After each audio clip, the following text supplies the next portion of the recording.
সূর্য তখন সবেমাত্র পূর্ব আকাশে উঁকি দিচ্ছে, সোনারঙা আলোয় চারিদিক ঝলমল করছে। কোলাহলপূর্ণ শহরটার এক পুরনো পাড়ায় গণেশ চতুর্থীর উৎসবের প্রস্তুতি চলছে। এই পাড়ার সবচেয়ে পুরনো বাড়িটার সামনে ছোট্ট মিনুর মন আনন্দে ভরে উঠেছে। মিনুর বয়স মাত্র ৮, কিন্তু তার মনে উৎসবের আনন্দ অনেক।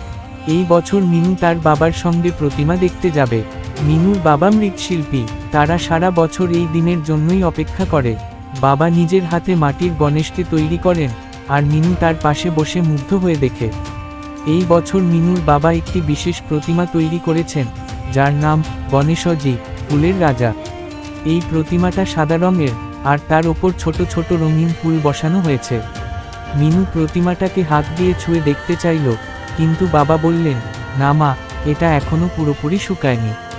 এইবার তোমার সব বন্ধুদের নিয়ে উৎসব দেখব। উৎসবের দিনটি আসতেই মিনুর মন আনন্দে ভরে উঠল। তাদের বাড়িতে সবাই নতুন পোশাকে সেজে উঠল। তারা বাড়ির বাইরে এসে দেখল, সবাই হাতে ফুল নিয়ে গণেশজির আগমনের জন্য অপেক্ষা করছে। মিনু এবং তার বাবা মায়ের সঙ্গে তাদের বন্ধুরা এবং প্রতিবেশী সবাই একত্রিত হলো। উৎসবের দিনে যখন গণেশজিকে স্থাপন করা হলো, তখন সারা পাড়া শঙ্খধ্বনি আর উলুধ্বনিতে মুখরিত হয়ে উঠল। মিনু দেখল, কত সুন্দরভাবে তার বাবার তৈরি প্রতিমাটি স্থাপন করা হয়েছে।